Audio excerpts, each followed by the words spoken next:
Before this video starts, if you could do me a huge favor and hit that like button, I would much appreciate it. Thank you.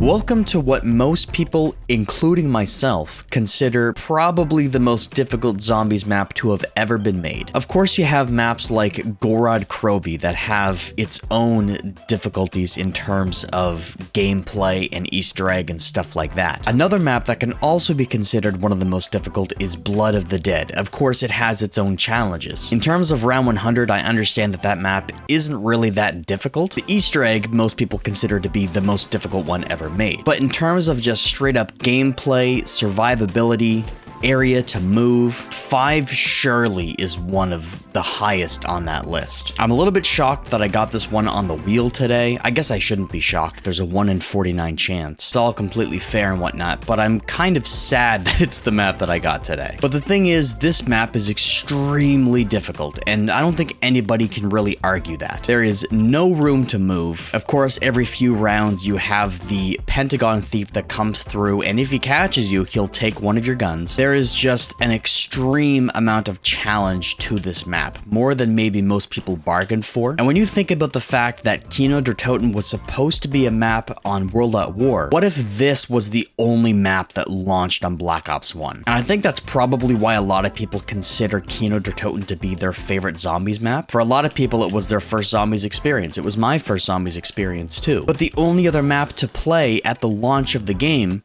was this. And like I say, there's an extreme amount of challenge that comes with this map. If this was the only map that launched on Black Ops 1, and Black Ops 1 is as popular as it is, I think that could have very well been the death for the zombies mode. At least it wouldn't have been as popular as it is, because a lot of people contribute the popularity of zombies to Kino der Toten. It's kind of interesting when you think about it. Like, if this was the only launch map, would zombies have been where it is today? And I don't know if it necessarily would be. I mean, it's kind of an interesting conversation, but it has been a long time since I've given 5 a fair shot, so I figured might as well pencil dive into this one and just go for it. I need to pick up that MP5 here, but I also need to buy the door. What do I use the points on? Oh no. This is where it gets a little bit scary, especially, is like kind of the railing area and getting into the actual map itself. It's scary. Okay, we'll get the MP5 so I have something of a better gun. Kind of the strategy I plan on using is getting down to turn on the power so we have something, and then I just want to kind of train up here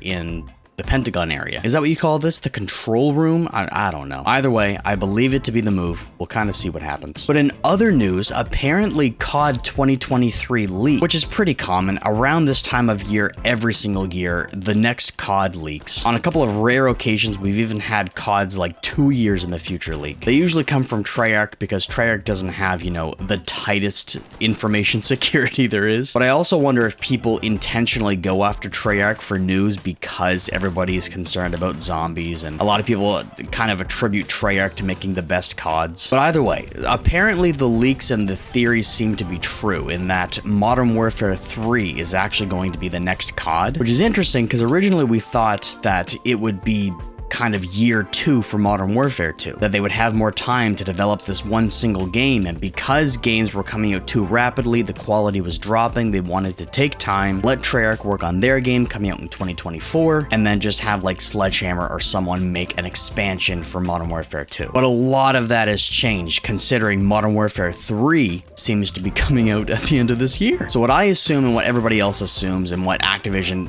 probably did is that they took that expansion pack, they said, you know what, Modern Warfare 2, we didn't expect this to be the best-selling game in the COD franchise. Let's take this expansion, let's capitalize on it, we need to make Modern Warfare 3. And it does make sense in the scheme of things because Sledgehammer is like, or was the lead developer for the original Modern Warfare 3, the same that Infinity Ward was for the original Modern Warfare 2. And so if they're really trying to capitalize on this, it would make sense that they would take Sledgehammer, make Modern Warfare 3 using them and their studio, but at the same time, we want more time for good games, not just putting out garbage every year. So I think most people, including myself, is like pretty on and off about whether it's going to be a good year for COD. One thing that came from the leak is that apparently Zombies is going to be included in this game, and it's going to be developed by Treyarch, but that has me really worried. Not that I think Treyarch will do a bad job. I mean, Vanguard, that Zombies mode was made in like 2 months. And Activision, because Outbreak was so successful, told them to make a miniature miniature version of Outbreak. That seems to be kind of the consensus of what actually happened. I don't know if that's true or not.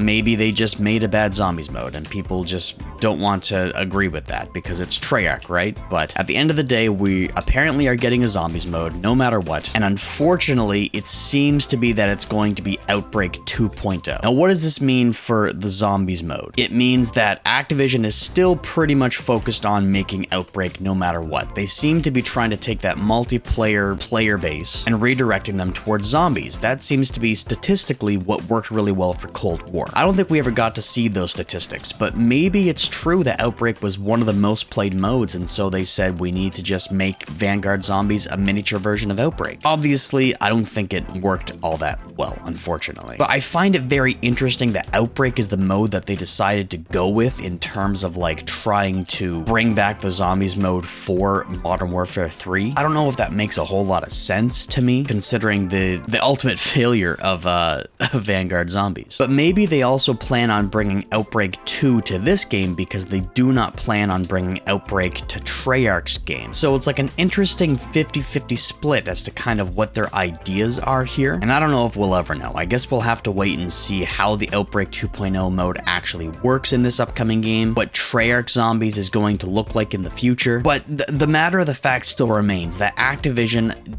does not understand the zombies community. That is only thing that is 100% true. Because nobody asked for Outbreak 2.0, especially not in Modern Warfare 3. That doesn't make any sense to me. And if they were going to bring a zombies mode, wouldn't they just have Sledgehammer work on the mode? It doesn't matter that people didn't necessarily like Sledgehammer's last iteration of zombies. It does make sense to have different studios work on the mode to have different iterations of the mode. Now, we understand Treyarch are the zombies guys. They have been, they always will be. Even in the stuff that you don't like from them, it's still better than everything else that the other studios put out.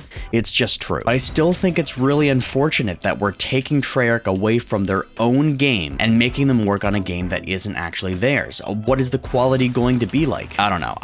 Me personally, I'm feeling quite negative towards this news of not just it being Outbreak 2.0, but that Treyarch is working on it, that Activision is pulling them away from their own game. And at the end of the day, they're just trying to make sales. That's all they care about. And if they think that they can get more sales by including a zombies mode, then that's what they're going to do. And like I say, it's real unfortunate. We're getting zombies this year, whether we like it or not.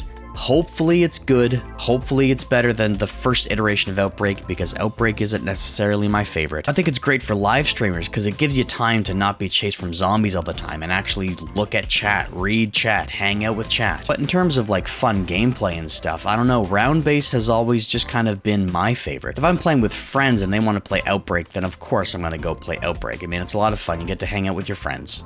It's cool. It's chill. But when I'm playing by myself, round-based all day, baby. That is just the truth. So no matter what, Activision just does not understand this community. They only care about numbers. The numbers are telling them to include a zombies mode, and if they're going to choose round-based or Outbreak, to choose Outbreak, which I disagree with. But what can you do, you know? I guess in an attempt to stop being so negative, we could talk about GTA 6. There were all those leaks that were coming out over the course of the last year, that kid that got arrested for leaking all the information, and it kind of sucks because I know that we didn't want the information of that to leak that way. Like the gameplay footage that we saw for the game from the leaks is like old gameplay footage. It doesn't correlate to the current build of the game that they were working on, and that really sucks. But just recently it was kind of, I don't know if it was leaked or if Rockstar said this or if someone at Rockstar said this, which is a leak. But the point remains that people seem to be saying that this could be the most expensive video game of all time. I guess it's estimated that they've already spent about $1 billion between the game development and marketing, and that it could be nearing $2 billion, which I think is absolutely insane. Those are insane numbers. Those aren't rookie numbers, that's for sure. Now, I'm pretty sure GTA 5 made $1 billion its first day in sales, and so I have no doubt that they're going to make back their money. I mean, it's GTA 6. People have been waiting forever for this game. But still, those numbers, 1 to 2 billion on a video game, that is, I don't know if I want to say a little much, but it's kind of crazy, that's for sure. The only thing that I really wish from Rockstar at the moment besides GTA 6. If they're looking at remastering anything else or porting anything else to next gen, please port Red Dead 2. Sell it at whatever price you want, charge a $10 upgrade for people who already have a console, do what you want. Like, I don't really care. And here comes the Pentagon Thief. So I'm gonna let him take my MP5 here, if he's gonna take anything. Come here, you cheeky. Come here, bud. Come here. Oh, where'd he go? There you are. Can I get him? Come on, bud. Come here. Die. Hey, there it is. And then we get the fire sale. Oh, that's not where I want to be. Uh-oh. I don't want to be here. No, sir. Let me back through. There we go. No, not where I want to be either. Uh-oh. No. Take me back. No. Uh-oh. This might be it. This might be it. Oh, no. Oh, that sucks. Let me see if I can't get back to at least get Jug. We'll see. No, not where I wanted to go. If there's one single thing that Classified did better than the original 5, it was being able to see where the portal was going to take you. I think that was a nice addition. And I don't know why I didn't buy Quick Revive while I was already up there. That kind of sucks. No, that's it. That's it. Oh, brutal. Well, sorry for all the ranting in this one. We got to talk about Modern Warfare 3, the zombies mode coming out for it, Treyarch being taken away from their own game to do it, which I think is kind of silly, GTA 6 and how much money they're actually spending on that game, and why I don't have a Red Dead 2 for PS5. But either way, I think that's going to be it. Take care.